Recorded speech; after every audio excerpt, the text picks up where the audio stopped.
হে আমার ভাইও, হযরত আসমা রাদিয়াল্লাহু তাআলা আনহু আম্মা জান আয়েশা রাদিয়াল্লাহু তাআলা আনহুর বোন আসমা রাদিয়াল্লাহু তাআলা আনহা উনি বলতেছেন, হে নবীর উম্মতেরা শোনো।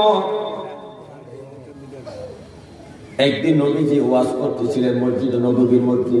কোথায়? মসজিদে নববীর মিম্বরে বসে ওয়াজ করতেছেন। কবরের ভয়ঙ্কর বিষয়গুলো নিয়ে উনি আলোচনা করতেছিলেন। কবরের আযাব, কবরের নাজ নেয়ামত বিষয় নিয়ে আলোচনা করতেছিলেন। সাহাবায়ে কেরাম সামনে বসে এক মনে নবীর কথাগুলো শুনতেছিলেন। যখন